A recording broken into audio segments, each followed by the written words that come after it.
வணக்கம்.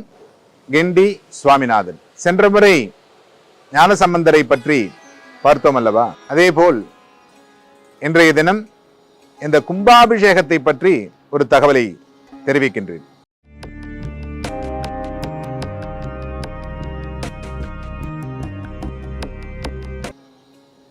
ஏன்னா சீர்காழி கோயில் விரைவிலே கும்பாபிஷேகம் நடைபெற இருக்கிறது.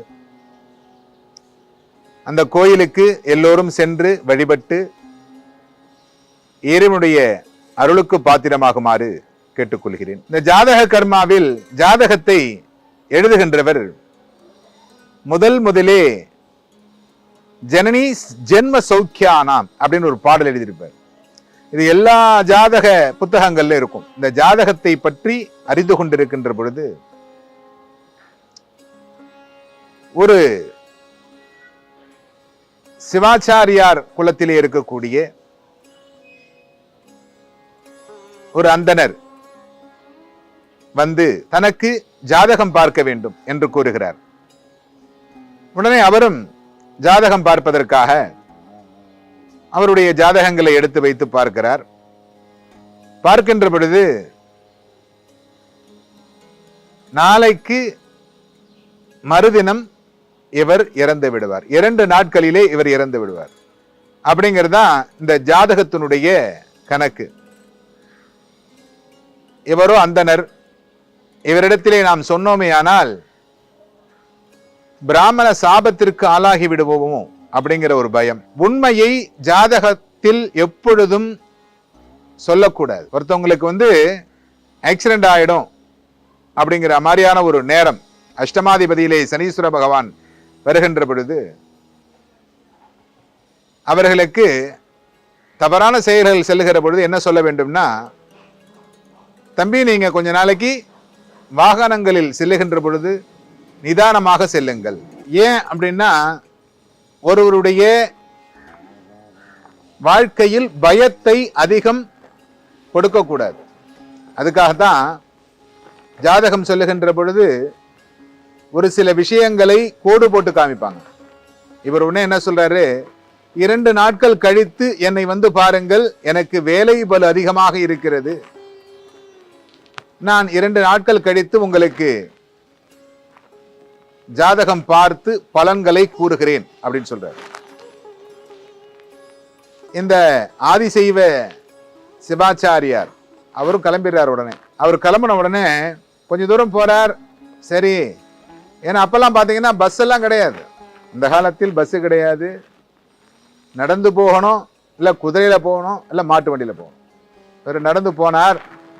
பக்கத்திலே அருகாமையிலே ஒரு சிவன் கோயில் இருந்தது. அங்கே கும்பாபிஷேகம் மறுநாள். அதனாலே இந்த கும்பாபிஷேகத்தை கண்டுகளித்து விட்டு ஒரு நாள் இங்கு தங்கி மறுநாள் ஜாதகத்தை பார்த்து விட்டு நாம் ஊருக்கு செல்லலாம் அப்படிங்கிற ஒரு எண்ணம் வந்துச்சு அவரு.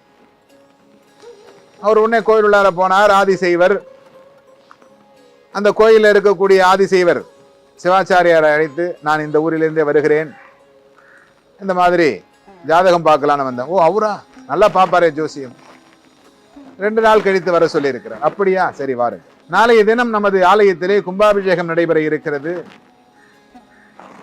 இன்று இரவு 5வது காலம் பூஜை நடக்கும். இதற்கு உதவிகள் செய்யுங்கள்,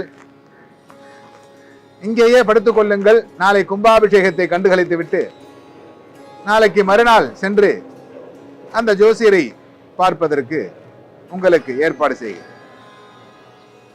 சரி, அன்னைக்கு ராத்திரி அங்க இருந்தார். 5வது காலம் பூஜைகள் நடைபெற்றது.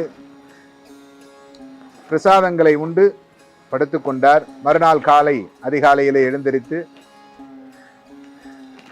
கும்பாபிஷேகத்திற்கு தேவையான வேலைகள் எல்லாம் செய்து அந்த கும்பாபிஷேகத்தை கண்டுகளித்தார். அன்று ரொம்ப சோர்வாக இருந்ததனால் அங்கேயே படுத்துக்கொண்டு உறங்கிவிட்டார். மறுநாள் காலையிலே செல்லலாம் என்று படுத்து விட்டார். இரவு ஒரு 12 மணி இருக்கும்.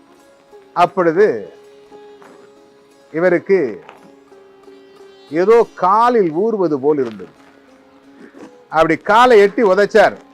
அந்தாண்ட போய் ஒன்று விழுந்தது. என்னன்னு எந்திரிச்சு பார்த்தாக்கா அப்போல்லாம் விளக்கு டியூப் லைட் தானே, கிடையாது இல்லை. உடனே விளக்க பொருத்தி பார்த்தாக்கா அது ஒரு பாம்பு ஊர்ந்து சென்று கொண்டு இருக்கிறது. ஏன்னா கும்பாபிஷேகத்துக்கு முதல் 4 நாளாக வேலை நடந்துக்கிட்டு இருந்தது, மேலமெல்லாம் அடிச்சுக்கிட்டு இருந்தாங்க, எந்த இதுவும் வரலை. கும்பாபிஷேகம் முடிஞ்சு போச்சு, எல்லாரும் ஊருக்கு போயிட்டாங்க. இவர் அந்த பந்தலில் படுத்திருக்கிறார், பாம்பு வந்துடுத்து. என்ன பண்ணுறது?